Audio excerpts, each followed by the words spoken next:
What happens when a personal trainer decides that she wants more? Our guest today was a personal trainer. Actually, she still is a personal trainer, Roo Cotter, and she ended up in the operating room at Stryker in trauma. And she joined our program, and she has reinvented herself into a new specialty, early detection for cancer, with a great company. Roo Cotter, great to have you on the podcast. Awesome. Thank you for having me. Well, Roo, you were a personal trainer. Mm-hmm. In fact, you still are, right? Yes. And maybe we could just get to know you a little bit. Tell us, who is Roo Cotter?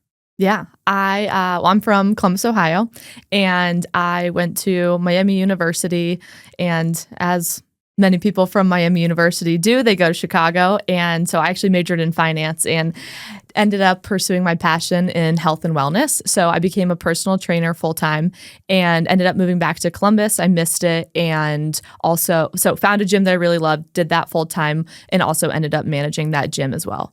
And fast forward, it just landed me in the med device space, and I've been doing that since. Wow. Miami University. I looked at it. When we first connected on LinkedIn, mm-hmm. I saw that you went to Miami and you went to Upper Arlington High School. And my wife went to both those schools. And then finance major. I didn't know that about you. Yeah, that's a tough major. It is. I'm sure it's helped you in business, right? Like just along the way. What made you decide to be a finance major? I actually wanted to do nutrition, but I've always been passionate about health and wellness, but I hate chemistry and anything related to it. So I was like, no, I don't really want to do that as a major. But I also knew that finance, I could do anything with that. And it was a competitive major and that it would open a lot of doors for me. So my dad still jokes. He's like, I don't know why you did finance. And I told you that.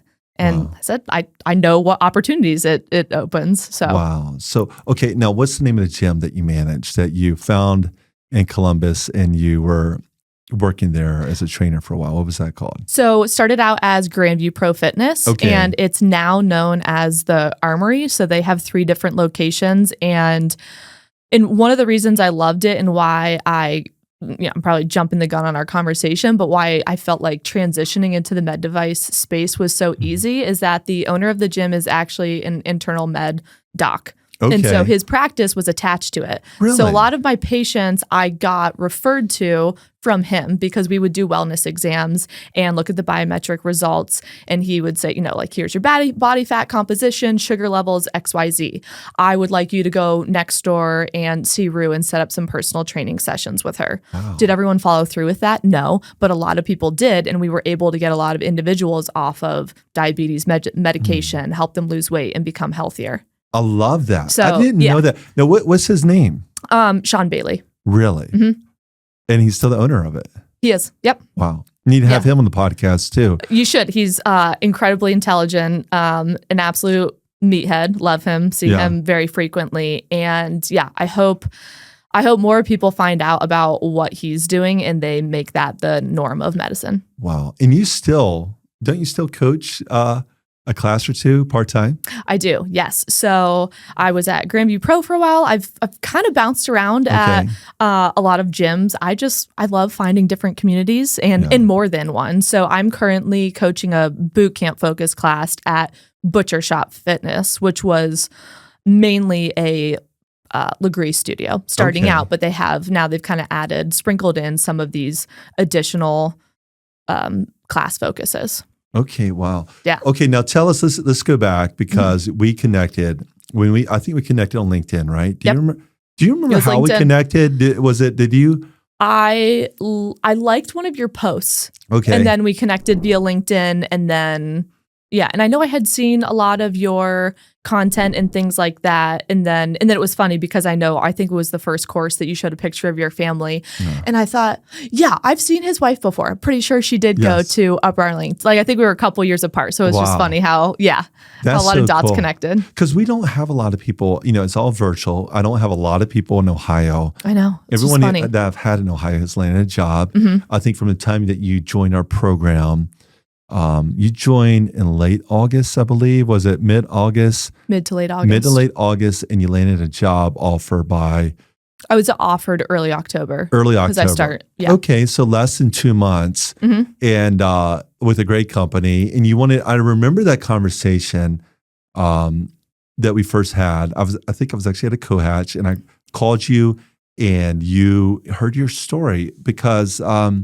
maybe we could go there too. Just because you worked. There are so many people that call me all the time, and I feel like the stereotypical athlete. Someone who's a trainer, they want to work for Stryker. They want to work. Everyone's like number one. That's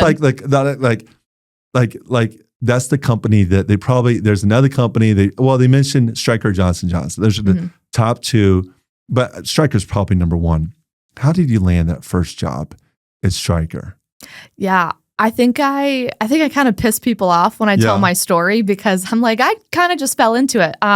So back to Grandview Pro Fitness, I worked there for like around 3 years. And anyone out there who knows a personal trainer or has been one, if you're not working, you're not making money. And so I worked a lot. And there was a member at the gym who recognized me and saw how hard I worked. And one day he was like, hey, have you ever, I don't know if this is what you want your career to be and your life to be. Have you ever thought of medical device? I work for a company called Stryker and I need someone on my team. And I think you would be really good. Wow. So I'm like, oh, what is a medical device? Yeah, let me look into this. And trauma. I can't remember if he mentioned whether or not it was trauma. So I did my research and I'm like, wow, I'm a very energetic person. I do like a change in setting. I've always found myself in areas where, building relationships has been a focal point. And then I love the anatomy aspect of it. Wow. So I talked to a lot of different people and then interviewed for it. And everyone tried to talk me out of it. Was like, do you know what trauma means? This is one of the toughest areas to be in. Your phone's going to be on all the time. You have to drop everything at once at a lot of inconvenient times. And I was like, I'm willing to do whatever.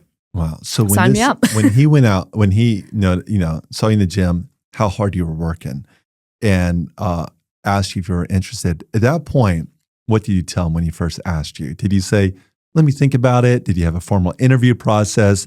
Stryker is known for going through rounds and rounds of interviews, panels. They give that Gallup interview. Yep. They do a number of different interviews. Do you remember what that? So we had an initial conversation. I got his information. I can't remember if I had his number or not. Okay. And so we definitely talked over the phone and he was like, I want you to meet my other teammate. I also want you to meet one of the other females in orthopedics who she was in joints. Okay. So I met both of them for coffee and I know I had a phone call or two with some other people. I studied a lot. Like he did send materials and was like, I would review this, make sure you understand it. I was reading like surgical technique guides and I'm like, what does this mean? And then, yes, I had several interviews as I believe it ended up being like 6, as well as a Gallup assessment. Wow.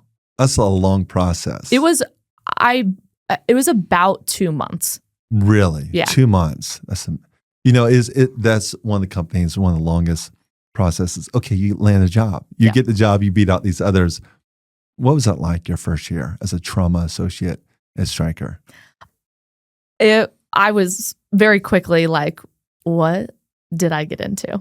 Okay. Even though everyone told me and warned, like, you can tell people something so many times. You don't know until you're in it. Yeah. And so it was chaos. It was stressful. You had to learn a lot at once. You had to think quickly. You had to be flexible and be okay with missing your best friend's birthday party or keeping your phone on at dinner and having to leave and canceling dates. And it's just not a normal life. But I really did love it. I love the adrenaline. I loved that every case for the most part was very different and just challenged you intellectually.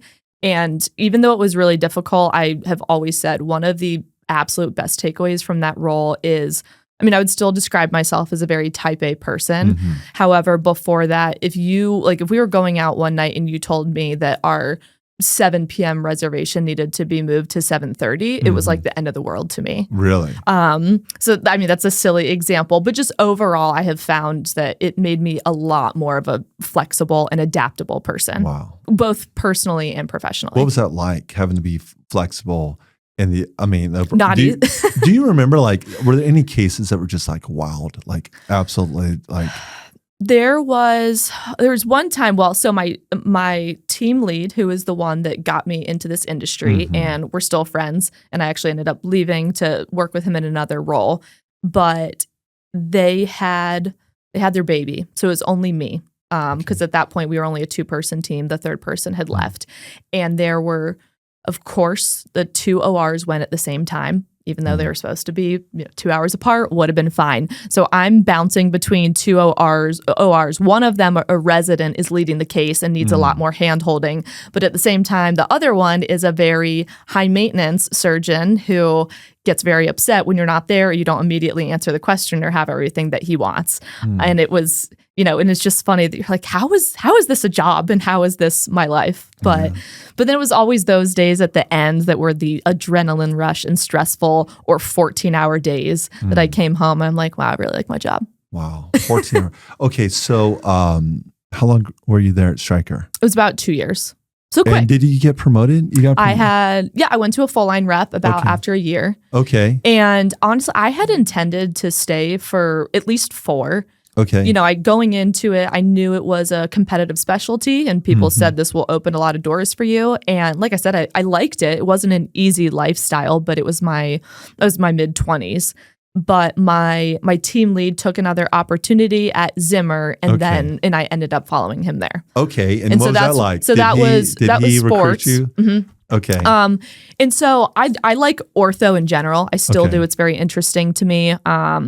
And I used to play sports, and I knew, so that was that aspect was interesting, but also the fact that sports is for the most part scheduled and a little more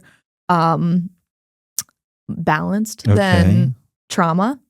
So I mean, you're still in the OR a lot. You're still up early, but yes. So that was appealing to me. What was that like? How long were you at Zimmer for? So that one was, I guess, and we're kind of like slowly telling my story. So this is great. I was only there for about a year.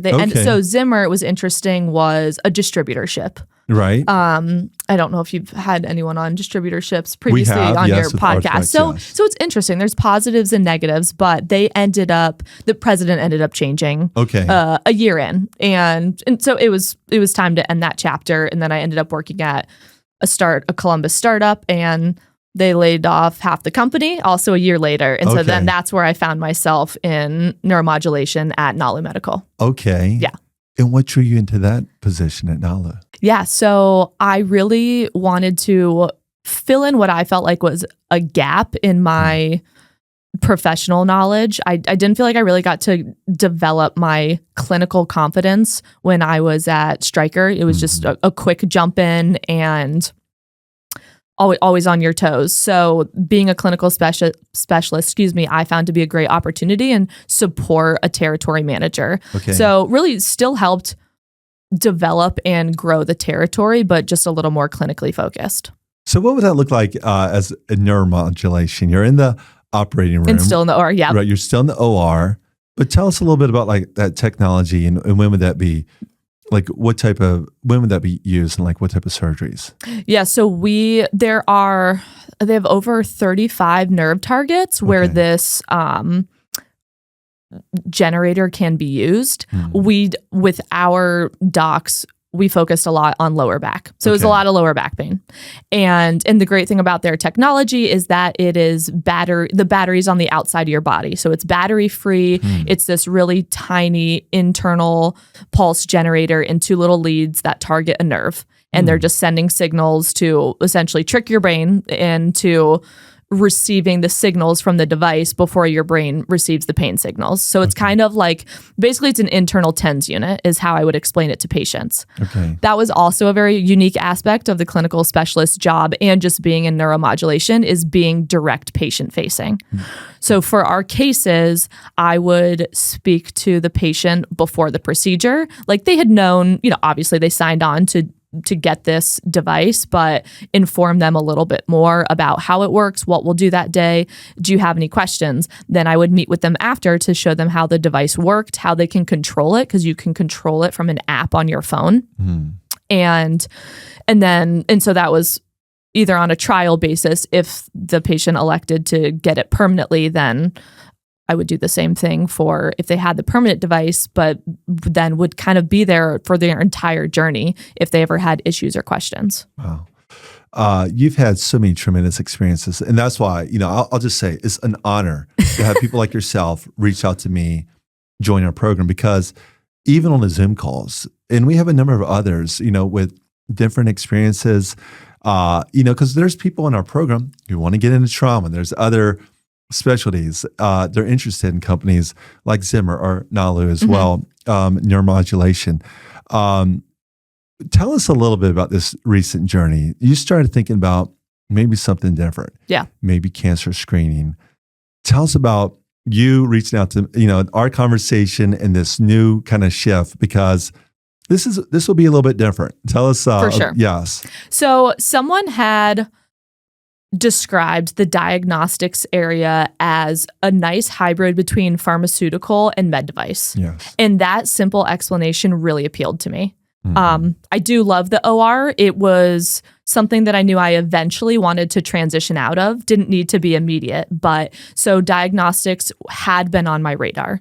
And Exact Sciences in particular, I knew because someone at Nalu had worked there. So I had just been keeping an eye on it. They had posted a lot of oncology positions, which, comes with a request for a lot of experience, at least within that sector that I didn't really have. And I think that's probably why my, algorithm of LinkedIn had you pop up, because it was something along those lines in one of your videos discussing it, and I liked it. And then obviously that's how you and I got connected.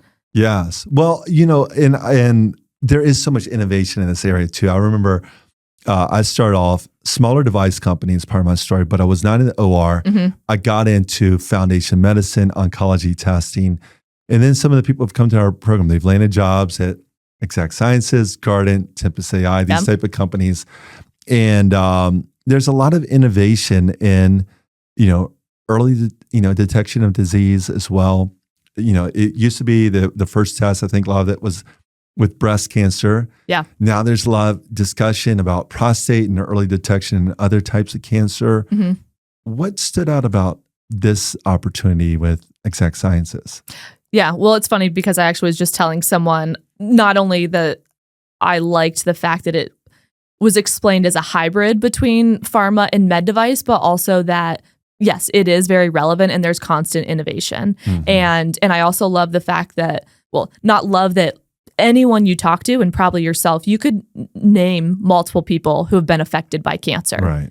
And just that alone, and knowing that I helping support a product that could help someone detect that early on and not only help them, but their family is just, why not? Yes. Well, this was already on your radar. You reached out to us. A lot of these things you've known before, but hearing your story before you joined the Medical Sells You program, sometimes people just kind of reach out to you, right? Like, and that was kind of my story as well. But, we've all had to, at times, reinvent ourselves, get on LinkedIn, the whole process of our program. What was maybe one takeaway or two takeaways that might have kind of challenged you a little bit or helped you along the way? Yeah.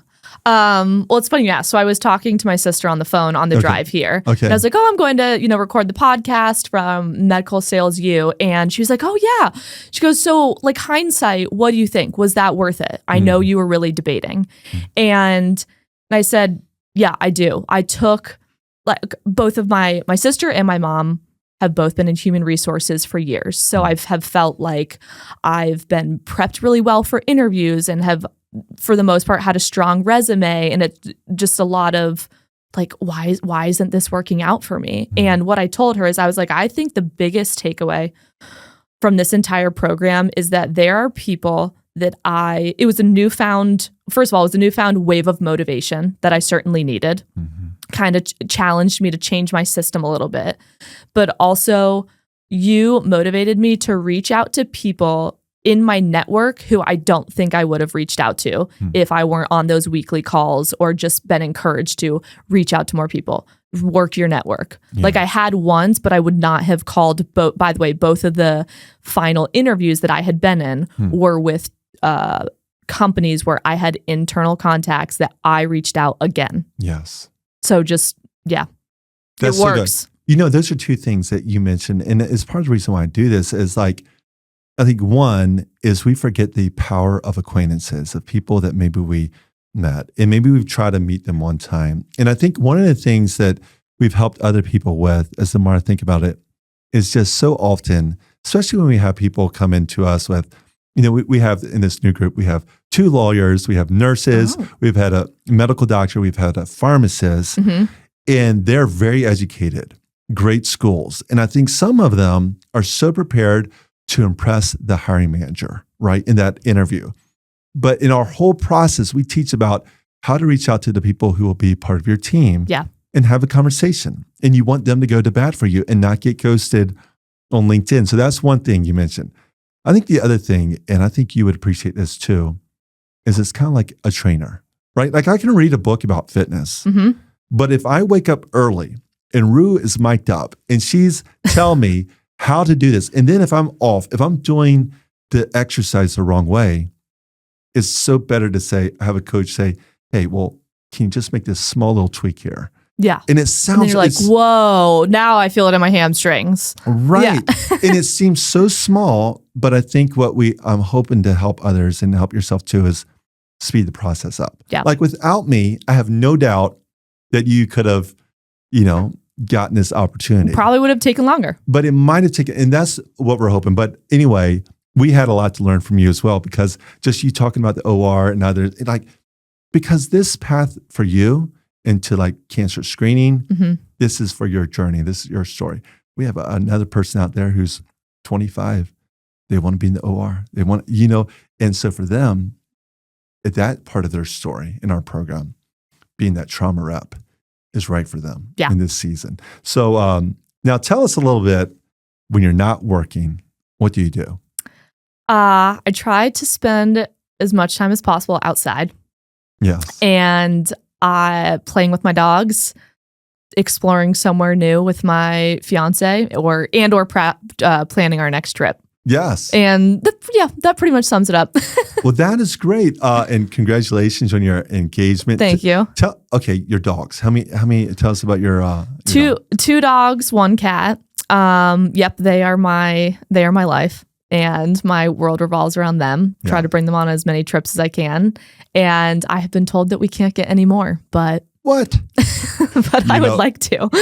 We don't have any pets, but at some point, we probably will. Yeah. And my especially my 1-year-old son, he loves dogs. I mean, every walk he wants to pet the dog. We gotta say, be careful here, Yeah. But always ask. Always ask.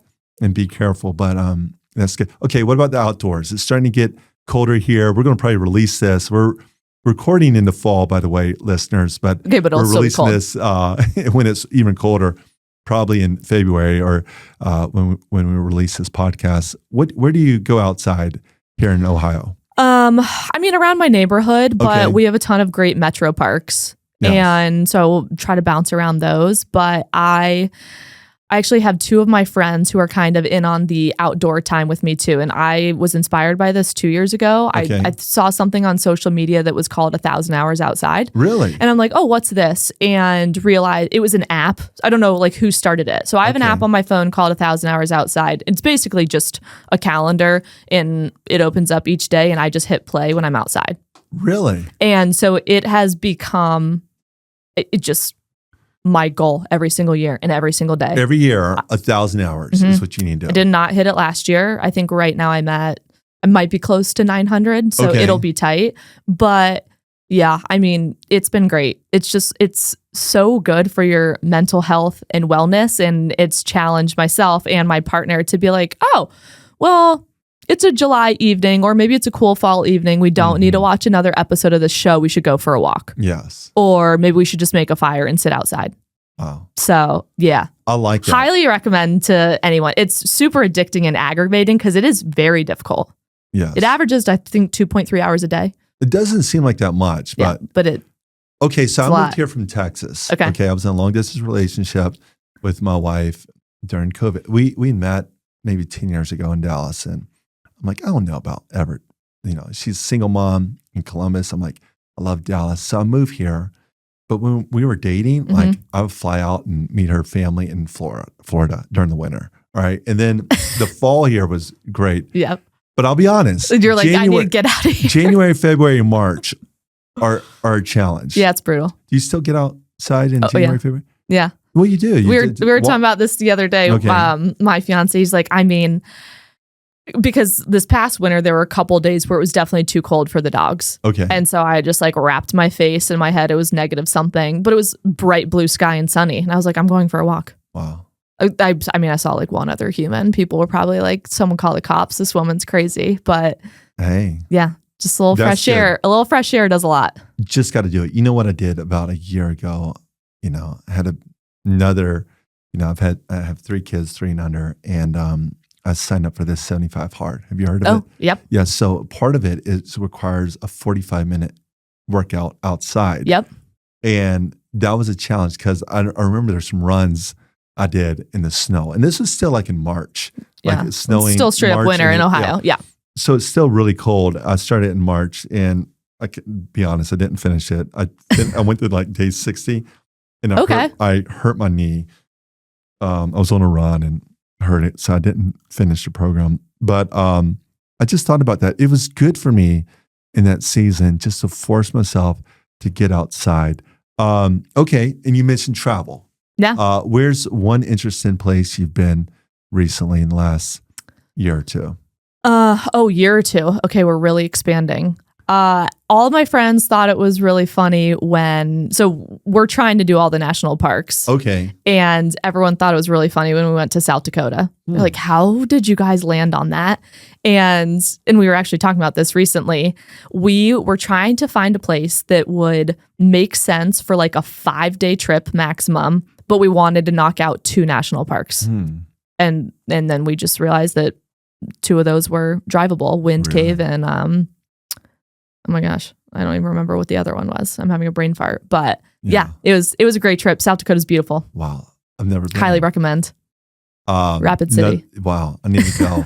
And then you're getting ready to travel for your brother. You said your brother's wedding, right? Yeah. Mexico. Mexico. Puerto Vallarta. Excellent. So. And then you start your job with Exact Sciences, right? Yeah. Also next week. Next week. So well, really thank you so much. Thanks for entrusting Medical Cells, you and my coaching for this program.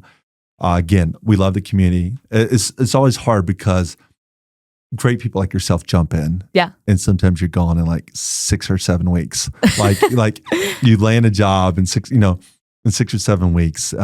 Others have been there months, but we've had, I think the fastest is like 5 days. Yeah. We've had 2 people this summer in 5 weeks, but you were fast. I mean, because it's out of our control, like how many interviews we go through and that. But thank you so much for joining the program. Safe travels. Yeah. Have fun at your brother's wedding. This will be posted, and best of luck at Exact Sciences. They're very fortunate to have you, and thanks again. Thank you so much, Dave. Appreciate it.